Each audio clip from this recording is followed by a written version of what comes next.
Assalamualaikum warahmatullahi wabarakatuh. Selamat pagi, salam sejahtera bagi kita semua.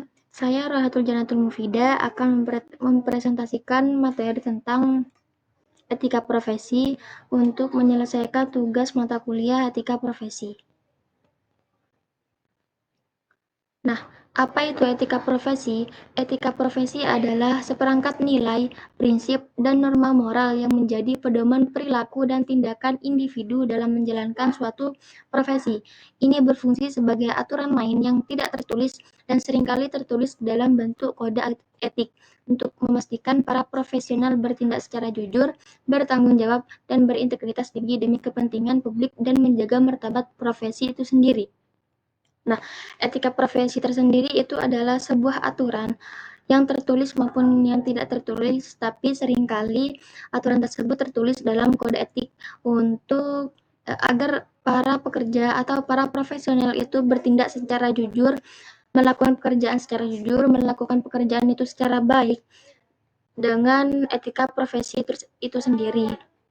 Contohnya, sebagai guru, nah bagaimana etika profesinya? Nah, etika profesinya itu mengajarkan yang baik, terus tidak saling memilih murid, tidak berpihak satu sama lain gitu.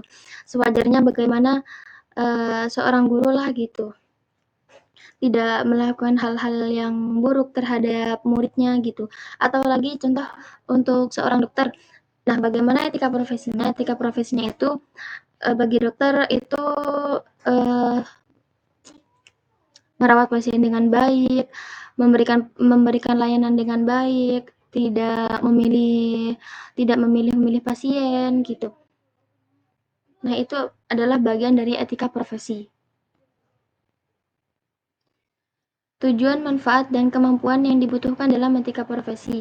Yang pertama itu tujuan dari etika profesi adalah untuk mengatur perilaku dan tindakan para profesional agar senantiasa menjunjung tinggi moralitas, integritas, dan bertanggung jawab dalam menjalankan pekerjaannya demi kepentingan publik dan peningkatan kualitas profesi itu sendiri. Nah, jika seorang profesional atau seorang pekerja tidak diikat dalam etika profesi, maka mungkin saja si profesional tersebut akan melakukan hal-hal yang seenaknya sendiri gitu, kayak tidak menyelesaikan pekerjaannya, kayak tidak melakukan pekerjaan dengan baik gitu, hanya melakukan hal-hal yang diinginkan saja, hanya melakukan hal-hal yang gampang-gampang saja gitu. Terus kalau etika profesi itu manfaat dari etika profesi yang pertama meningkatkan produktivitas kerja, yang kedua peningkatan branding merek, beradaptasi dengan pekerjaan dan lingkungan kerja terbebas dari masalah. Nah, jika kita sudah menggunakan etika profesi, aturan-aturan dalam etika profesi baik yang tertulis maupun yang tidak tertulis, maka dampaknya kepada kita itu adalah cara kerja kita atau produktivitas kerja kita itu meningkat.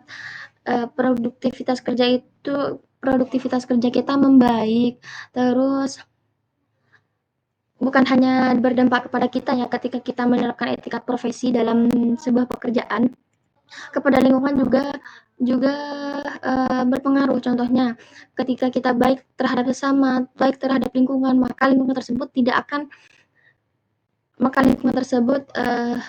akan berdampak buruk juga kepada kita, malahan lingkungan di sekitar itu malah mendukung kita, kayak tidak melakukan bullying atau dan lain-lain. Pokoknya lingkungan kerja kita itu terbebas dari masalah gitu. Terus kemampuan yang dibutuhkan dalam etika profesi, yang pertama ada tingkat kepekaan, yang kedua ada pola pikir dan sikap positif, dan yang terakhir menanamkan sifat percaya diri. Etika profesi di bidang IT. Nah, apa sih etika profesi di bidang IT itu? Etika profesi di bidang IT adalah tentang menjadi seorang profesional IT yang bertanggung jawab secara moral dan dunia digital yang terus berkembang demi melindungi pengguna dan membangun kepercayaan pada teknologi. Tujuannya adalah untuk memastikan bahwa teknologi digunakan secara bertanggung jawab dan bermanfaat bagi masyarakat, sekaligus menjaga integritas dan reputasi profesi itu sendiri. Nah, contohnya, jika seorang programmer gitu, menjadi seorang profesional programmer.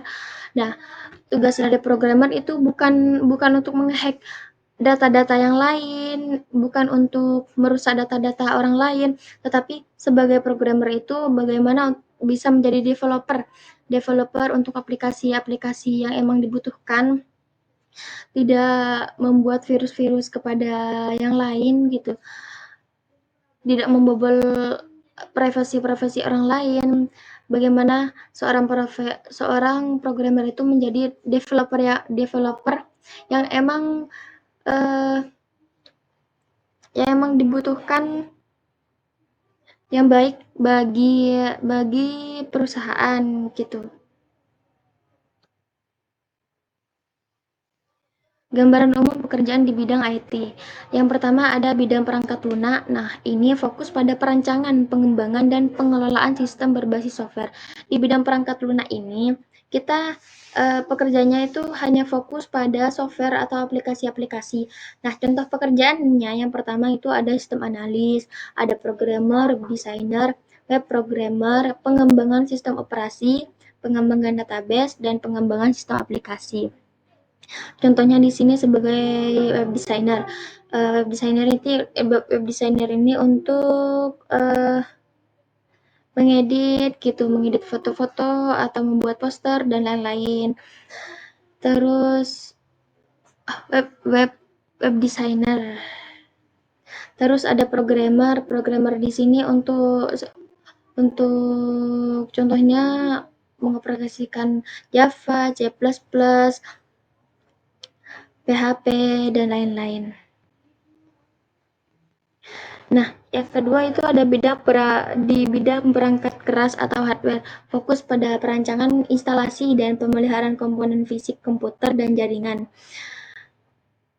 Di bidang yang kedua ini hanya fokus kepada hardware, hanya fokus kepada perangkat-perangkat keras gitu. Contoh pekerjaannya seperti technical engineer atau teknisi, terus ada network engineer. Nah, contoh etika profesi dari teknisi ini, contohnya ketika ada seseorang yang ingin memperbaiki laptop yang rusak kepada kita, nah kita itu tidak boleh membuka privasi orang tersebut, tidak boleh membuka file-file privasi orang tersebut. Kita tugasnya hanya memperbaiki mana yang rusak, memperbaiki mana yang menjadi keluhan oleh oleh konsumen atau customer gitu. Tidak boleh membuka file-file uh, yang emang menjadi privasi bagi orang tersebut, bagi customer tersebut. Terus yang terakhir ada bidang operasional sistem informasi. Nah, ini fokus pada pengelolaan dan pengawasan operasional harian sistem informasi. Jadi ini fokus pada sistem informasi. Contoh pekerjaannya yang pertama ada EDP operator atau Electronic Data Processing Operator. Yang kedua ada sistem administrator. Yang ketiga ada MIS Director atau Manajemen Informasi Sistem Director. Nah, sekian dari saya, kurang lebihnya mohon maaf. Akhir kalam, wassalamualaikum warahmatullahi wabarakatuh. Terima kasih.